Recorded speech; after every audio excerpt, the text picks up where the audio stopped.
Tomei aqui minha cajuína e hoje eu vou lançar um vídeo um pouco fora do comum, um pouco fora da casinha.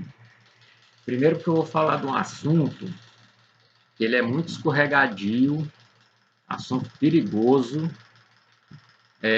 porque eu não sou especialista nesse assunto, vou falar na qualidade de leigo e também na qualidade de filósofo. O que eu quero dizer com filósofo? Existe aí, né, muitos debates sobre o que é filosofia, o que é um filósofo e tal.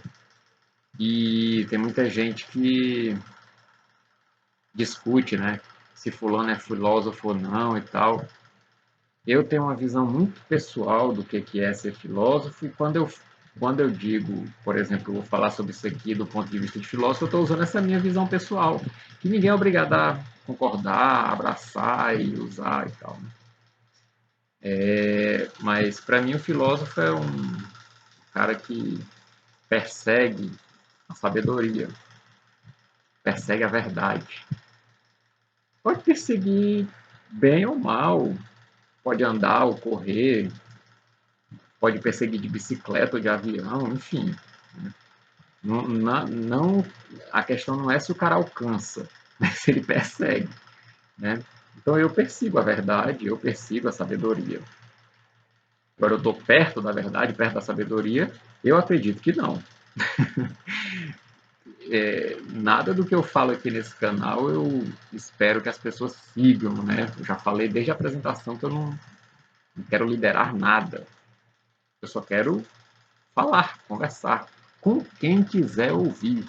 Quem não quiser, né? Ninguém está obrigando aqui, ninguém ouve nada. Então, é nessa condição que eu quero falar sobre esse tema. Tá, sem enrolar. Qual o tema? Ciência. Ciência, sim, ciência. O que eu quero falar sobre ciência? Como eu já disse em vídeos anteriores, meu objetivo aqui é discutir temas que eu considero importantes para o nosso momento atual, para o Brasil, né? Então, se eu estou aqui falando de ciência, é porque eu julgo que é um tema importante hoje. Eu não quero falar de temas abstratos. Ah, eu gosto de ciência, vou falar de ciência. Não, não é isso não. Não vou aqui fazer uma definição, uma caracterização que esgote o que é que seja ciência. Isso aqui não é um manual do que é ciência. Isso aqui não é manual para nada. Né? O que eu estou fazendo aqui é uma reflexão e eu tento fazer reflexão de forma que ela possa ser acompanhada por qualquer pessoa.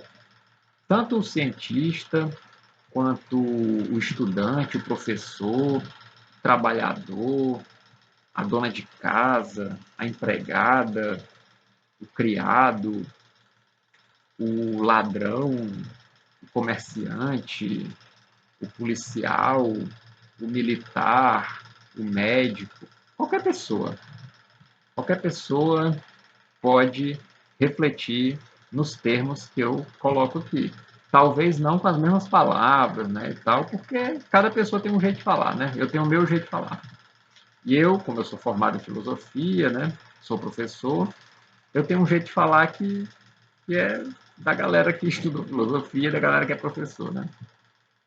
Mas o lugar percorrido nessa discussão, ele pode ser frequentado por praticamente qualquer pessoa, assim, né? Eu não vou falar de coisas muito técnicas, né? Você não precisa conhecer muito de ciência para entender as coisas que eu vou colocar aqui, não. Tá? O que eu quero colocar é basicamente o seguinte. Já faz muito tempo, muito, eu não estou falando de meses, nem de anos, nem de décadas, não. São séculos. Já faz séculos que existe uma certa. Como é que eu posso dizer? Eu acho que vocês estão ouvindo um barulhinho aí. São questões logísticas aqui. Esse é um vídeo muito fora da casinha. Eu espero que esteja dando para ouvir minha voz, pelo menos. já faz muito tempo, pessoal, que a ciência ela vem sendo tratada de uma forma inadequada, né? Eu diria que desde a Revolução Científica,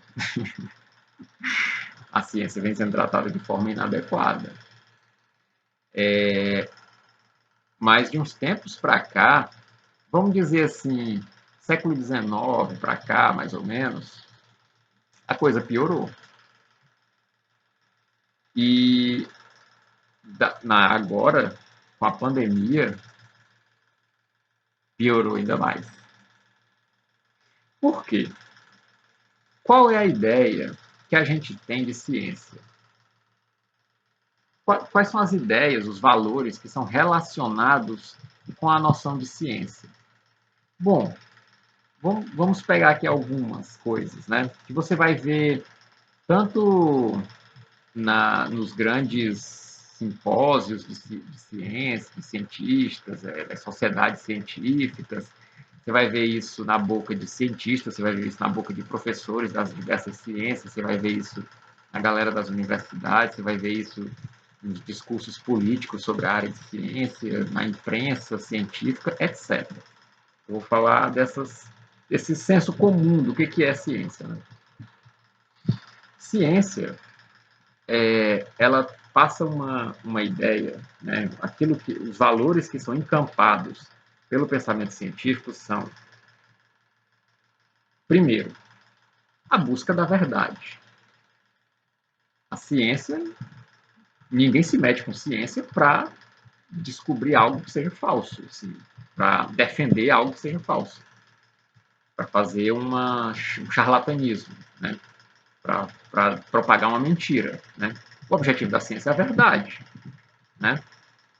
Claro que né, é diferente da filosofia, é diferente da religião, não é qualquer verdade. A forma como se busca essa verdade é uma forma específica e tal, beleza. Mas busca-se a verdade. Não se busca mentira, não se busca falsidade, não se busca o erro. Né? Busca-se a verdade. Um outro valor que tem a ver com ciência é a liberdade de pensamento. Né?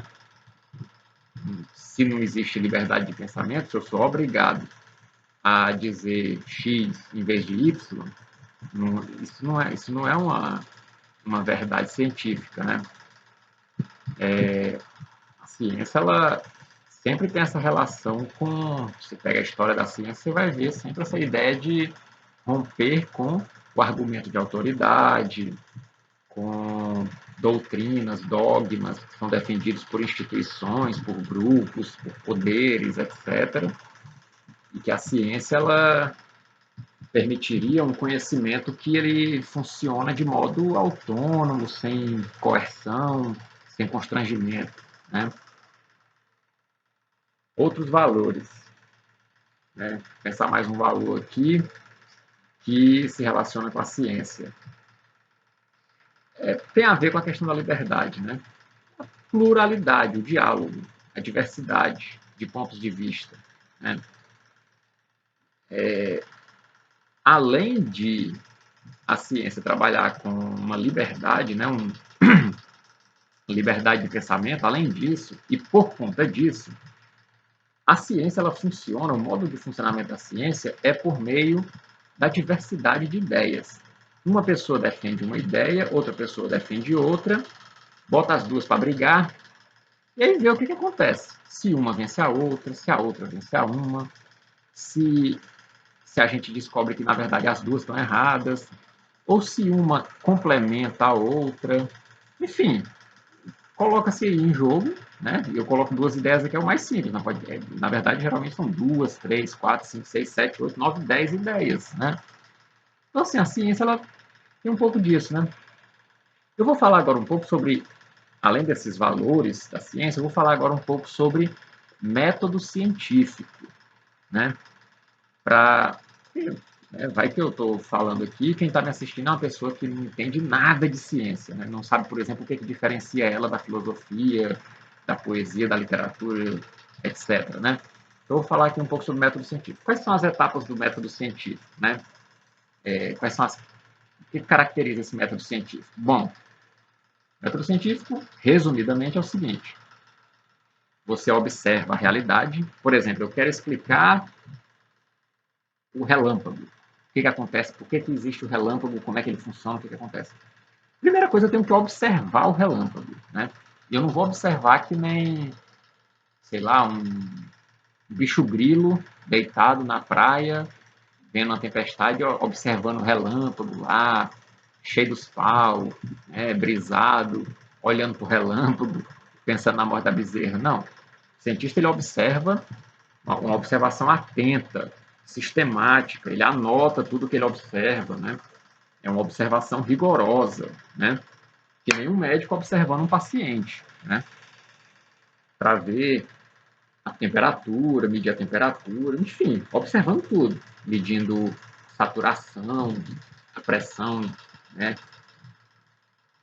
Mede a pressão do cara, observa a cor do rosto, observa as batidas cardíacas, né? Observa tudo, observa muito bem para perceber os padrões, perceber se tem alguma alteração, enfim. Então, a primeira característica do método científico é a observação. Depois dessa observação, o cientista, é que eu estou simplificando, tá, galera? É um pouco mais complicado que isso, mas eu estou simplificando aqui para a gente entender mais ou menos como é que a ciência funciona. Depois da observação, o cientista ele vai tentar explicar aquele fenômeno. Pode ser o relâmpago, pode ser o comportamento de um animal, pode ser uma doença, pode ser muita coisa, né? Essa primeira tentativa de explicação a gente chama de hipótese. Hipótese é uma suposição, né? Pode ser assim, pode não ser. Mas eu tenho que fazer suposição, eu tenho que fazer hipótese, eu tenho que tentar explicar. É uma tentativa. A ciência ela funciona com tentativa e erro. Eu tento, se eu errar, eu tento de novo de outro jeito. Se eu errar, eu tento de novo de outro jeito. Na milésima primeira vez, pode ser que eu acerte. Aí, agora a gente vai para frente, né? Mas o cientista ele tem que tentar. Por isso que tem que ter liberdade de pensamento, por isso que tem que ter pluralidade de ideias e tal. Porque você tem que ficar testando, tentando, testando, para ver qual é a explicação que realmente vai servir para explicar aquele fenômeno, né? É que nem quando você está doente, você vai no médico, o médico passa primeiro um exame.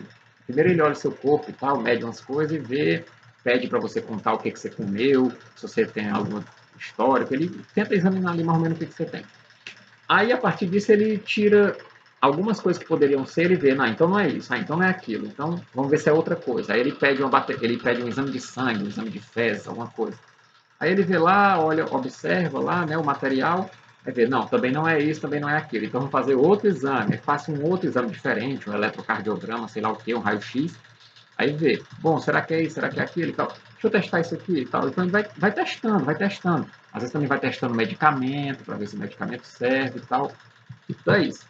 Você observa o fenômeno, depois você tenta explicar ele, não quer dizer que essa vai ser a explicação definitiva, mas você vai explicando para ver, né? Você tem que ter uma primeira explicação. Aí essa explicação que você elaborou a partir da observação, você vai testar, né? Que é a fase da experimentação na ciência, experimentação sistemática. Você vai experimentar em laboratório, você vai experimentar de um jeito assim muito cronometrado, calculado, todas as estatísticas vão ser computadas, tudo muito rigoroso, muito sistemático, para não escapar nada, para ficar tudo muito claro, muito certinho, tá? Então o cientista olha isso, aí ele faz o teste, né? Ele observou o fenômeno e a partir dessa observação ele criou uma primeira tentativa de explicação, que é a hipótese. Aí ele vai testar essa hipótese. Se o teste mostrar que a hipótese está errada, o que o cientista faz?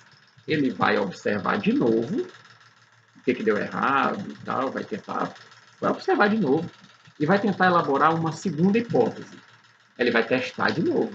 Se a segunda der errado, ele vai observar de novo e elaborar uma terceira hipótese. Se der, aí testa. Se der errado, uma quarta. E por aí vai, uma quinta. Até algum teste mostrar que a hipótese que ele elaborou está correta. Aí, quando ele elaborar, sei lá, a 27ª hipótese, na hora dele testar o teste, né, experimentação, a experiência mostrar que aquela hipótese está certa, aí, finalmente, ele encontrou a explicação para o fenômeno, né? Aí essa explicação ela vai ser generalizada, né? Então, por exemplo, se eu fiz vários testes e eu vi que os corpos sempre caem para baixo, né? Tudo que eu soltar sempre cai para baixo, eu vou dizer, então as coisas sempre caem para baixo, eu generalizo, né? É a questão aí estatística, de probabilidade e tal, que os cientistas eles batem o martelo, né? Pronto. Então, nós descobrimos essa lei científica aqui, né? Aí se você for estudar física, química, você vai ver que tem as várias leis científicas, né? Então, você vê que a ciência utiliza esse método científico. Mas essas leis científicas, elas podem ser modificadas ao longo do tempo. Por quê? Porque o mundo não para, né? Então você vai continuar observando os fenômenos. E pode ser que, com o tempo, outros cientistas, ou até o próprio cientista que elaborou aquela lei científica, perceba que tinha um pequeno problema ali. Por exemplo, tem alguma característica daquele fenômeno que não está bem explicada, ou então ele vai perceber que, em alguns casos, aquele fenômeno é um pouco diferente, acontece de forma diferente, e aquela lei científica não serve. Ou então o fenômeno pode mudar, né? Por exemplo, se eu estou estudando o comportamento do animal e tal, o mundo muda, né? Aquele animal pode ser que ele conviva com outros tipos de animais, pode, enfim, acontecer alguma coisa, e aquele animal não se comporta mais do jeito que ele se comportava antes, né? Então, assim, a ciência ela acaba sofrendo modificações, né? Ou então, desenvolve-se uma nova tecnologia, um novo microscópio, um novo acelerador de partículas, enfim, alguma tecnologia nova que permite aos cientistas estudar aquele fenômeno melhor, né? Então, aquela teoria pode ser aperfeiçoada. Às vezes também acontece o seguinte: surge uma lei científica, mas surgem outras também, né? Surgem uma ciência se desenvolve, por exemplo, se desenvolve a física, mas se desenvolve também a matemática, a química, a biologia, e acaba que a teoria de uma ciência ajuda na teoria de outra ciência, né? Então é isso, assim, o mundo não para, o tempo não para e as teorias científicas elas vão se aperfeiçoando, né? Dificilmente você vai encontrar uma teoria científica que ela para no tempo e ela explicava as coisas 100 anos atrás, ela continua explicando hoje. Dificilmente isso acontece, cara. Você encontra isso na matemática, né? Tipo, 2 mais 2 é igual a 4 na Pérsia Antiga, no, entre os árabes na Idade Média, continua sendo 2 mais 2 igual a 4 no Brasil do século XVI e na Patagônia do século XXI, 2 mais 2 continua sendo igual a 4. Na matemática, as coisas não costumam mudar, não. Eu não tive conhecimento até hoje de alguma coisa que tenha mudado, assim, dessas verdades matemáticas, né?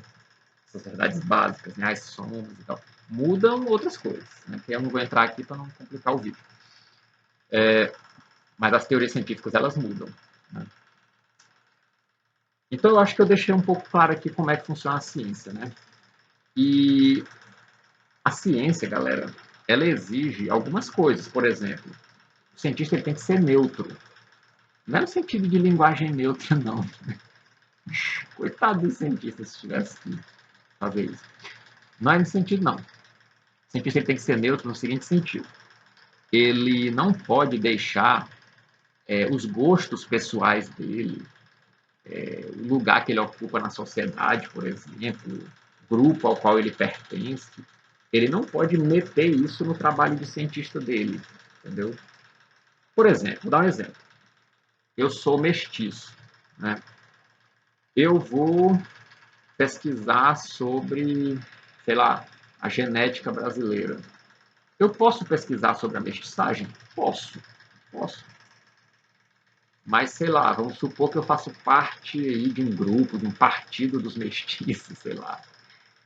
Eu não posso fazer uma pesquisa para defender uma ideia do meu partido, dos mestiços, entendeu?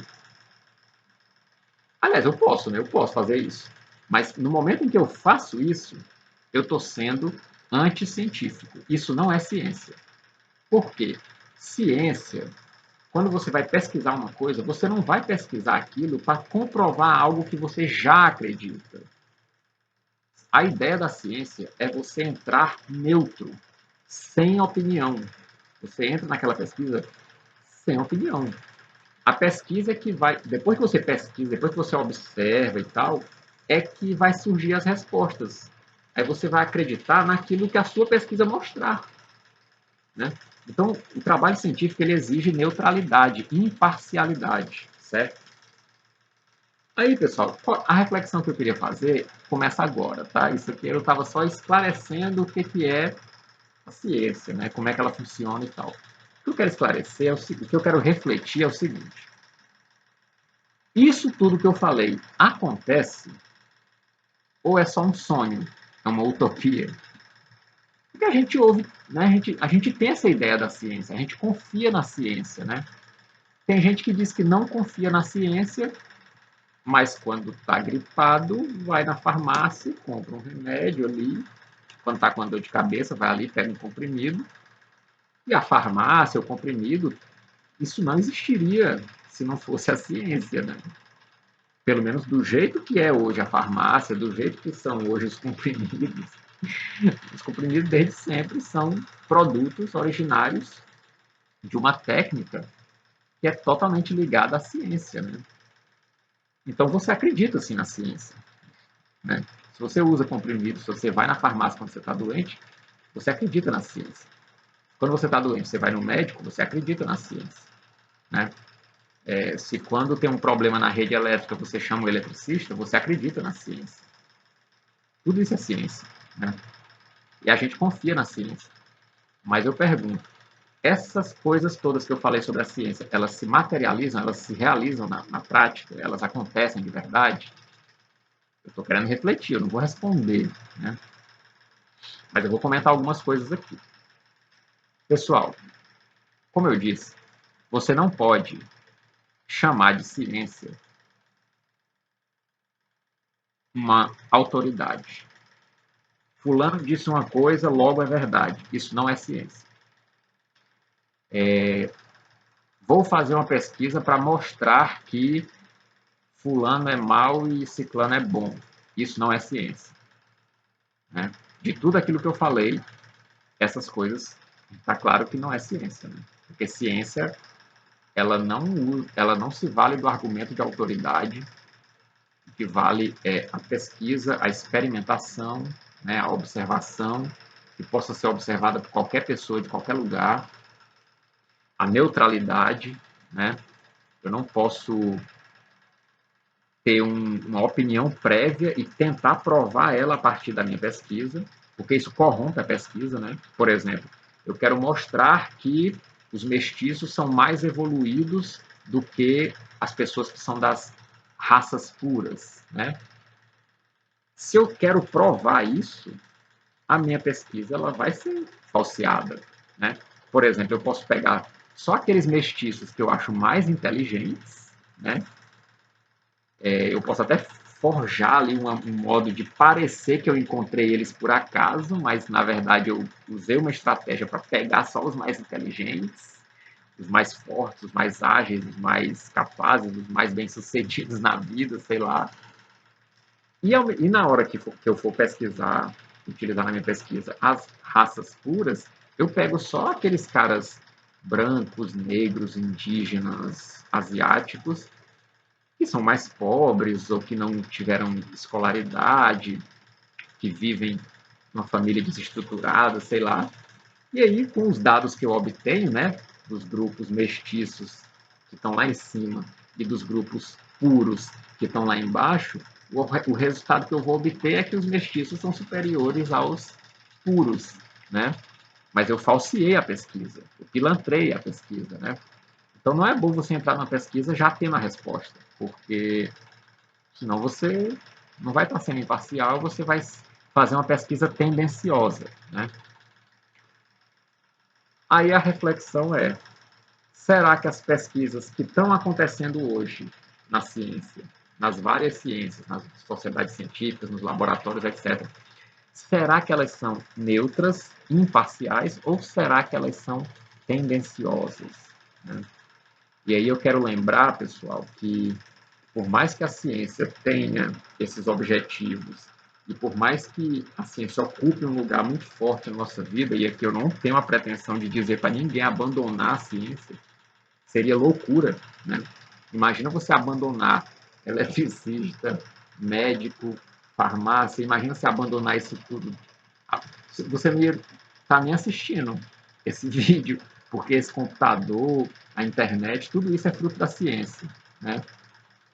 Então, eu não estou sugerindo ninguém abandonar a ciência, mas eu acho importante a gente refletir, para a gente ter uma noção mais consciente, para a gente saber onde é que a gente está andando, né? Como é que a gente está se movimentando com relação à ciência, com relação a tudo aquilo que se relaciona com a ciência, né? É bom a gente lidar com essas coisas tendo clareza do que a gente está fazendo, do que a gente está dizendo, pensando, ouvindo, acreditando, deixando de acreditar, né? Então eu quero lembrar que a ciência, por mais que ela tenha esses ideais, né, de verdade, liberdade, pluralidade, neutralidade, método científico, rigor, etc., apesar disso, eu quero lembrar que, primeiro, a ciência, para ela funcionar, ela precisa de uma pessoa, no mínimo uma pessoa, fazendo a pesquisa, né? E essa pessoa, ela come, ela bebe, ela dorme, ela sente frio, ela sente calor, ela se relaciona, né? Então essa pessoa ela precisa de um lugar para morar, ela precisa de comida, ela precisa de bebidas, ela precisa de um teto, de roupas, cama. Essa pessoa precisa viver, sobreviver, logo ela precisa ser sustentada ou por ela própria ou por alguém, né? Então, das duas uma, ou ela trabalha e faz ciência como um hobby, ou a ciência é o trabalho dela e alguém está pagando, né? Alguém está pagando essa pessoa. Dificilmente é uma pessoa só, né? Cientista geralmente trabalha em grupo. Pega um artigo científico qualquer que você vai ver que o artigo foi escrito, né, a pesquisa por 6, 7 pessoas, fora os laboratórios, as universidades, tudo que está envolvido, né? Então é muita gente envolvida na coisa. Logo, é muito dinheiro envolvido na coisa, certo? Então, pessoal, ciência nunca está desligada de questões econômicas, dinheiro. Para uma pesquisa acontecer, alguém tem que botar dinheiro. Quem é a pessoa que financia uma pesquisa? Quem é que financia a pesquisa?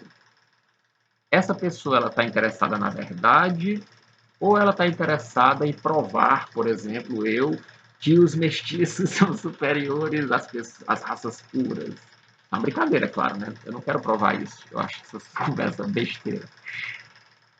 Essas conversas de superioridade, eu acho isso tudo conversa fiada. Mas a pessoa que está financiando a ciência talvez não ache esse tipo de conversa besteira, né? Talvez seja uma pessoa neutra, interessada na verdade, pode ser, mas pode não ser. Né? Quando o cientista pega o dinheiro, às vezes ele nem sabe quem é o cara que realmente está colocando aquele dinheiro lá na fonte, lá na origem. Né? Eu estou só fazendo aqui a minha pesquisa, tem alguém pagando. Né?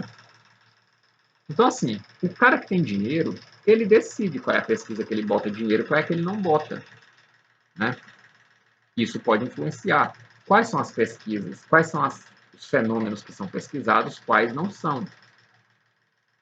E decide, esse fenômeno vai ser pesquisado por aquele laboratório, não vai ser financiado, não vai ser pesquisado por aquele.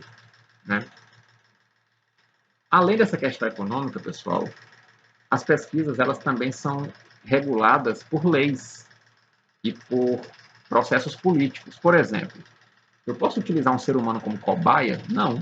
As leis não permitem isso. Né? Isso aqui é um exemplo básico. Mas existem muitas outras leis, né, que dizem o que você pode pesquisar, o que não pode. Tem muito a ver com direitos humanos, direitos dos povos, questões ambientais, às vezes, questões de saúde, vários motivos pelos quais as leis dizem o que pode ser pesquisado e o que não pode. Mas o fato, pessoal, é que a gente sabe que política é uma loucura, né? Que o digam os petistas e os bolsonaristas, né? Para o petista, o bolsonarista é um louco, ou um depravado, ou um psicopata, uma coisa do tipo. Para o bolsonarista, o petista, ele é um louco, um psicopata, um depravado, alguma coisa do tipo.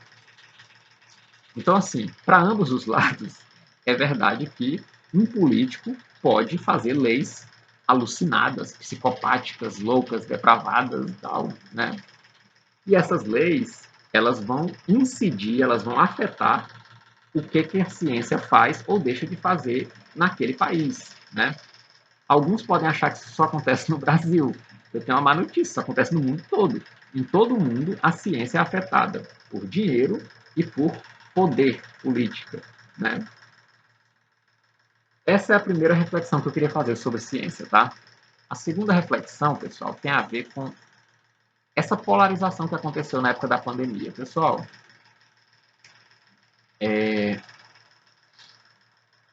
para que eu tenha uma lei científica, para que eu compreenda um fenômeno através da ciência, não é suficiente ter uma pesquisa, uma pessoa que observou, elaborou uma hipótese, testou a hipótese, até encontrar a hipótese correta e encontrou a explicação daquele fenômeno. Isso não é suficiente, pessoal. A ciência ela precisa de muito mais do que isso. Esse cara que encontrou essa explicação, ele pode morrer. E essa explicação fica com ele, talvez com a mãe dele, os amigos dele, que ele contou no botequim, e ficou por ali. Igual você deve ter um monte de ideia massa ali que você conta com seus amigos e tal. E eu nunca vou ficar sabendo, a menos que você crie um canal do YouTube e bote assim na internet, né? Pode ser que eu veja e tal, mas mesmo assim não vai virar uma teoria científica, sabe? Tipo a OMS, a Unesco, não vai comprar a tua ideia, se liga, só porque tu contou para muita gente. A, a ciência funciona assim. Tem que ter uma pessoa fazendo a pesquisa, mas essa pesquisa, primeiro, ela tem que ser publicada numa revista científica. E aí os críticos vão avaliar se aquela pesquisa atende aos parâmetros de neutralidade, etc. e tal. Aí, se está tudo ok, publica. Se não está ok, não publica, né? Além disso, outras pessoas têm que fazer aquela mesma pesquisa, só que, sei lá, em outro país, com outros dados, né? Por exemplo, o cara estudou os relâmpagos e ele pesquisou aqui no Brasil. Outro cara vai fazer a mesma pesquisa sobre relâmpagos lá no Canadá, lá em Ruanda, lá na Argélia, lá na Índia, né? E aí, esses caras também vão tentar publicar a pesquisa. Caso essas pesquisas todas sejam publicadas, aí alguém vai fazer uma revisão das pesquisas, né? Vai ver se todas elas estão alcançando o resultado parecido. Se tiver alcançando o resultado parecido, significa que aquilo a gente pode acreditar que é sério, é por ali, tá certo. Deve ser aquela a explicação correta.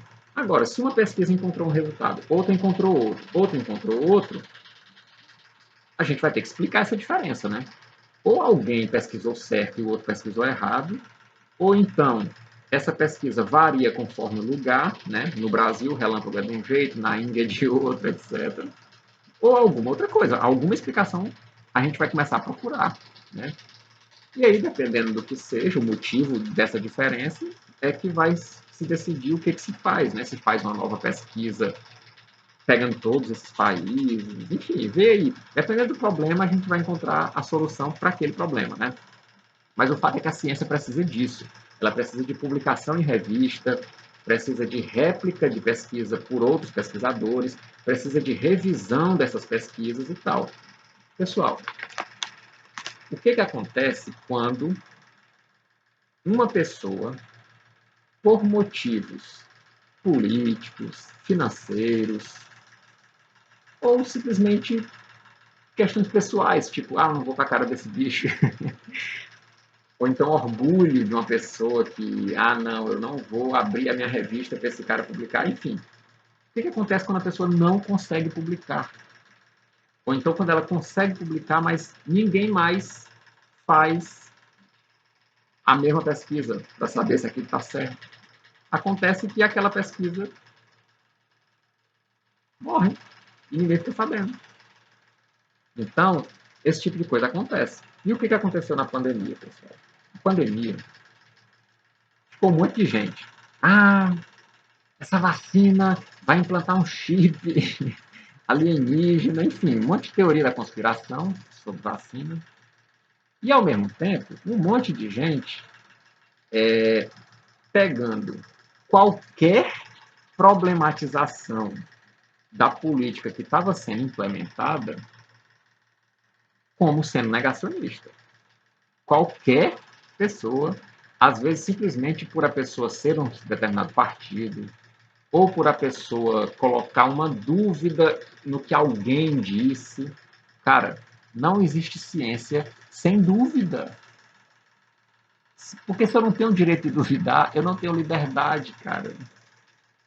Para haver ciência, tem que ter liberdade de pensamento, tem que ter pluralidade. Tem que ter o cara que defende uma ideia absurda e outro que defende outra ideia absurda. Eles vão botar para brigar. Se for absurdo, a gente vai ver que é absurdo.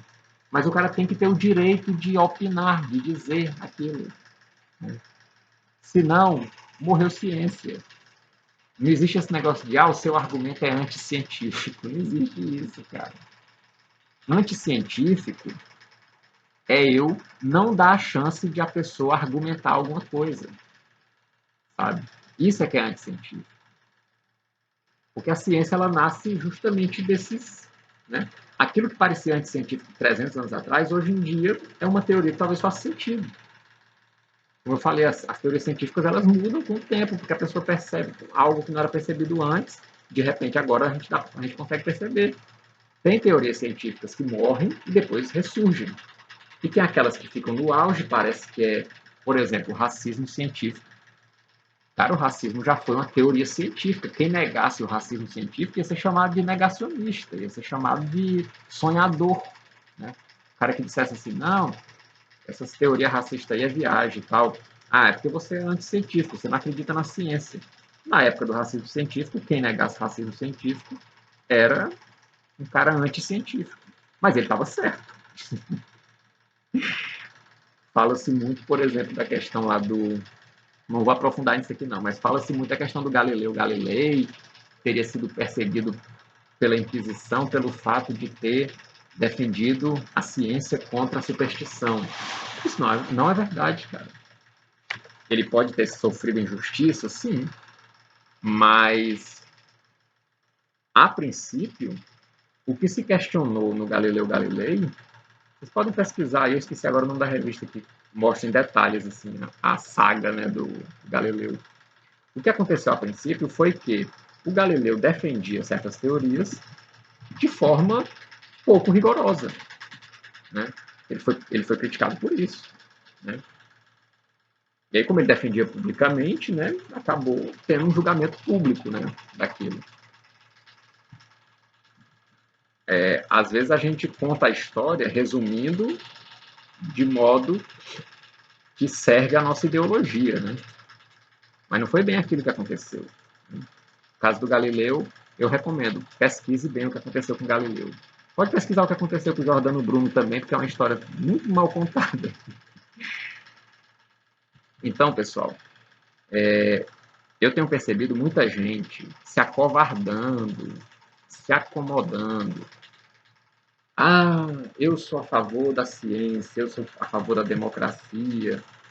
E tudo o que essas pessoas estão fazendo, às vezes, é ir contra a ciência e contra a democracia. Porque aquilo que eu disse da ciência vale para a democracia. Como é que você. O que é democracia? Não vou aprofundar aqui, né? Mas assim, supõe-se que na democracia você tem liberdade de pensamento, né? Liberdade de manifestação política, etc. No momento em que eu digo assim, esse seu pensamento é antidemocrático, esse seu comportamento, essa sua manifestação é antidemocrática, no momento em que eu faço isso, é fácil ser democrático, né?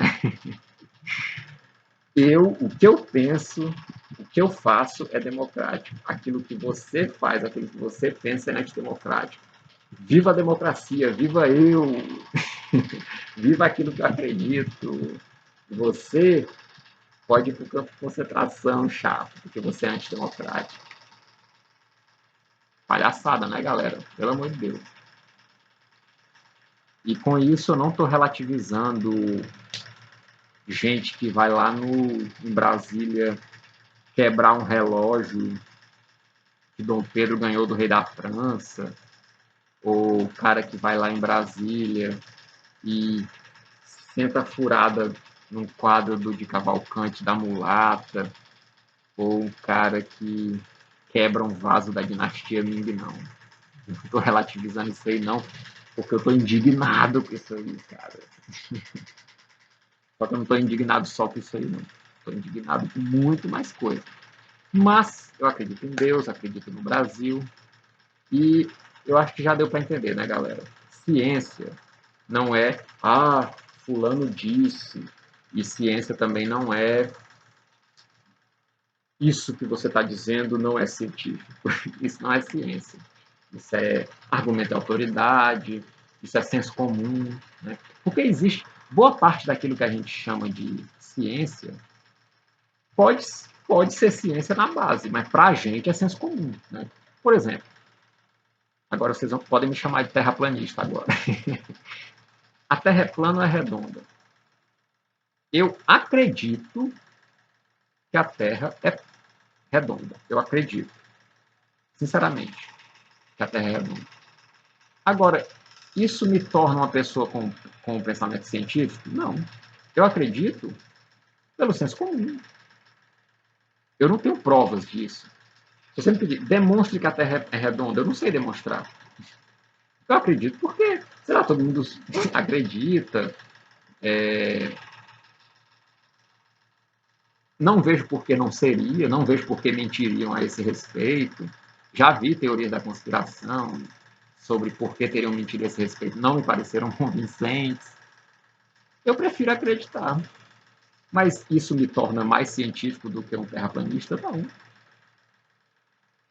Isso me torna talvez menos confuseiro, menos polêmico, só isso. Mas não é a ciência que me faz acreditar que a Terra é redonda. Para ser científico, essa minha posição, eu teria que conhecer, eu teria que ter experimentado, eu teria que ter observado, eu teria que ter feito cálculos, eu teria que ter uma demonstração científica de que a Terra é redonda. E eu não tenho isso. Talvez alguém tenha, eu não nego que alguém tenha, mas eu não tenho. Eu não tenho.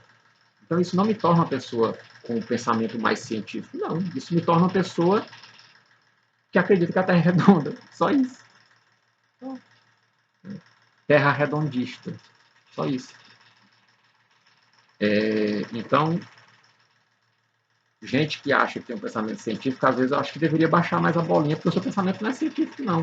Você só acredita naquilo que as pessoas dizem que a ciência diz, às vezes nem é. Às vezes é uma ideia ultrapassada, né? Mas que, por enquanto, é o que está tendo ali onde você mora, e aí você acha que aquilo é ser científico. Ser científico não é aceitar o que o cara que pousa de cientista está dizendo. Isso aí é um argumento de autoridade. Eu sou cientista, eu estou dizendo. Então, nós somos uma sociedade científica e nós estamos dizendo isso aqui. Aceite. Isso é argumento de autoridade. Né? Então, o que eles estão dizendo pode ser algo científico, no sentido de que é algo rigoroso, é aquilo que seguir uma neutralidade e tal, e chegou-se aquilo ali? Sim. Mas quem está aceitando não está aceitando por isso, está aceitando por confiança. Eu estou confiando nessa sociedade, eu acredito neles, é crença. Não é ciência, é crença. É argumento de autoridade. Né? Então, eu recomendo que se baixe a bola. Agora tá bom, né, galera? Eu nem gosto de gravar vídeo grande assim. Falou, paz e amor, paz e bem aí pra vocês, tá? Valeu!